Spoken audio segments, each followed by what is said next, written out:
Olá, queridos amigos, queridas amigas, que o Senhor vos abençoe, que o Senhor Deus vos guarde, que a face do Senhor Jesus possa resplandecer em cada um de vocês, dando-lhes o devido entendimento, conhecimento e sabedoria, e que todos tenham um dia assim prazeroso e deleitoso ao lado do Criador do Universo. Vamos à lição? E hoje, segunda-feira, 1º de dezembro de 2025, a lição 10 de hoje, ela tem como título Tipo e Antitipo. O que nós podemos observar na lição de hoje, que nas Sagradas Escrituras, a denominação tipo, ela é uma pessoa, um evento ou um objeto que lhe aparece lá no Antigo Testamento, que ele serve como uma prefiguração de algo futuro e bem maior, enquanto que o antitipo ele é o cumprimento da realidade para a qual o tipo aponta, né? Como, por exemplo, no tabernáculo, né? Onde eram mortos cordeiros sem manchas, puros, que apontavam para Jesus, para o futuro que ele viria, o Salvador. E a própria Bíblia, ela oferece diretrizes e princípios quanto à aplicação da tipologia bíblica. E assim, o tipo é uma imagem de representação de alguma coisa que vai acontecer em tempo futuro. E assim, como cristãos, é muito importante para nós observarmos isto, para a grande preparação que nós devemos ter para a volta de Jesus e nos consagrando a cada dia. O antitipo é a realidade da coisa do qual o tipo é a representação. A própria Bíblia mostra que algumas pessoas do Antigo Testamento serviram como tipos ou sombras para algo muito maior que iria acontecer. Por exemplo, o apóstolo Paulo, no livro de Gálatas, no capítulo 4, versículos 21 até 31, ele menciona um drama simbólico que envolvia duas mulheres ou tipos. No caso, Agar, que ela era uma escrava de Abraão, que representava ou correspondia ao Israel literal, que estava sujeito a Deus por meio da lei mosaica. Agora, Sara, a mulher livre, simbolizava a esposa de Deus, uma mulher consagrada, uma noiva de Cristo, né? Já no livro de Hebreus, Paulo relaciona o rei chamado Melquisedeque, que ele se apresenta como um Cristo, destacando pontos assim positivos importantes e em comum entre os dois, que nós podemos ver ali em Hebreus capítulo 6, versículos 20, e Hebreus capítulo 7, versículos de 1 a 3. A própria Bíblia, ela oferece diretrizes e princípios quanto à aplicação da tipologia. E assim, dessa forma, o Novo Testamento, ele desdobra o cumprimento do antitípico de uma forma assim, em 3 fases distintas que nós podemos observar. Primeiro, na vinda de Cristo, o cumprimento cristológico, né, que no caso é a vida de Jesus, é a concretização de profecias que estão lá no Antigo Testamento, onde ali são promessas e tipos que se realizaram como a vida, morte, ressurreição e a obra do Salvador Jesus, o Nazareno. O segundo fase que nós vemos aqui é que na experiência da igreja, o cumprimento da eclesiológico de tudo isto que ocorreu, o estudo teológico e doutrinário, a estrutura e a missão da igreja, aquela que verdadeira, aquela que observa os mandamentos e tem a fé em Jesus, é uma apresentação de algo que já foi dado realmente no passado, que aparece ali em Apocalipse 12, 17.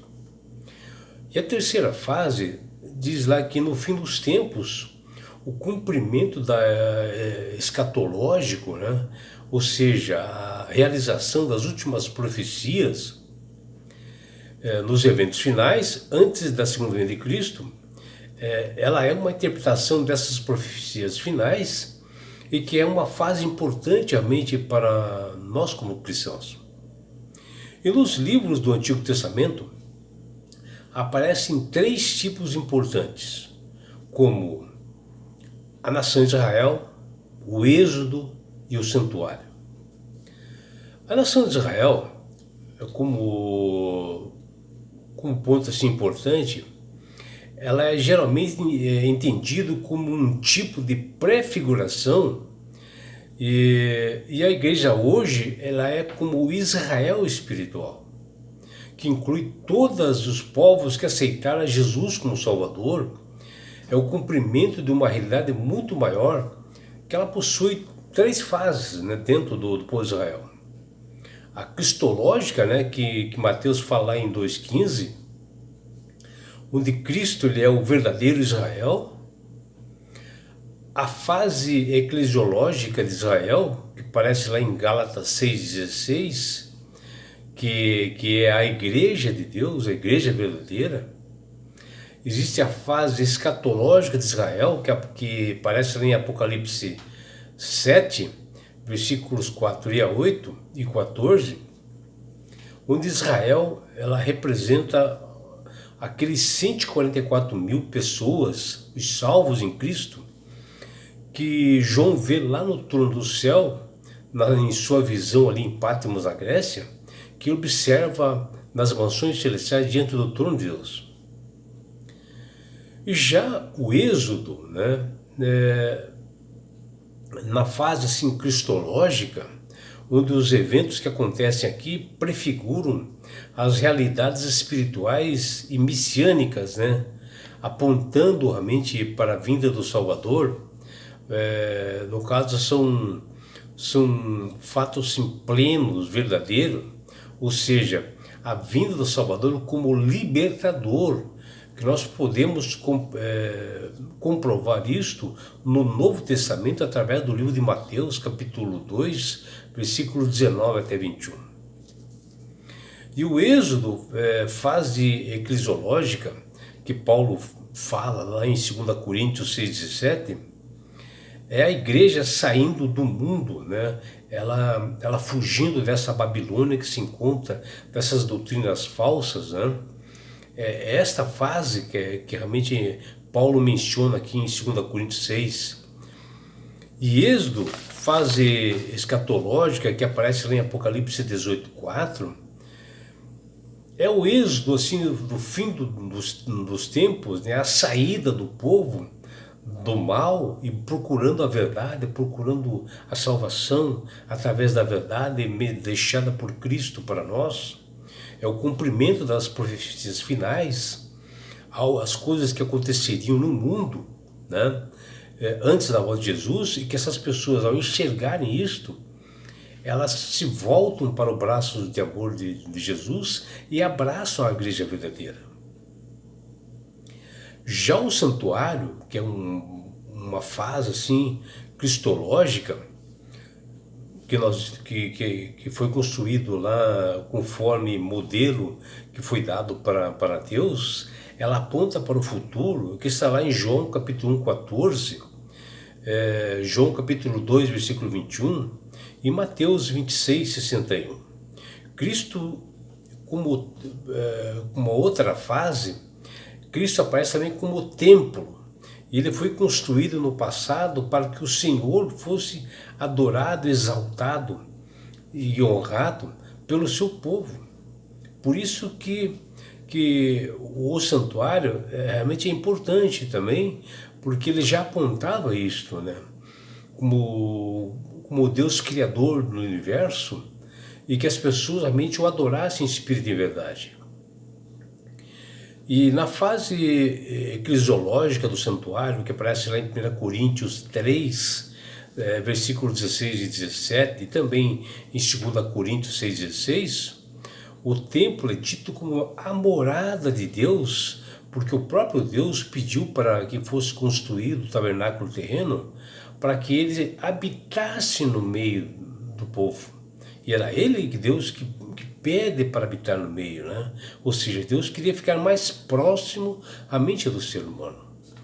E já o santuário, na fase escatológica, né, que aparece em Apocalipse 3,12, Apocalipse 11,19 e Apocalipse capítulo 21, versículos 13 e 22, isso se apresenta para nós hoje, para nós sabermos que no céu existe um santuário em que Jesus, ele é o sumo sacerdote e que ele está intercedendo por cada um de nós, que ele, Jesus, ele é o nosso advogado diante de Deus para nós conseguirmos essa salvação. E é por isso, meu amigo, minha amiga, que Deus tem clamado, tem falado através do Espírito Santo para que todos aceitem a Jesus como Salvador e Senhor. Para que todos realmente enxerguem realmente a Ele, Jesus, como o único caminho da salvação. Que o próprio Jesus diz: eu sou o caminho, a verdade e a vida. Ninguém vai ao Pai senão por mim. É o próprio Jesus dizendo ali em João 14,6. Por isso que nós vemos aqui que nas Escrituras, nas Sagradas Escrituras, possui um único e divino autor, diante dessas diversas partes assim, que se harmonizam umas com as outras para o nosso entendimento, né? Para você entender. Por isso que você tem que ler as Escrituras, você ler um pedacinho aqui, um pedacinho ali, e indo à sequência que a própria Bíblia ela se auto-explica, né? E todas as doutrinas da Bíblia são coerentes entre si, desde as suas interpretações de passagens isoladas. Elas devem estar em harmonia com a totalidade que está nas Escrituras.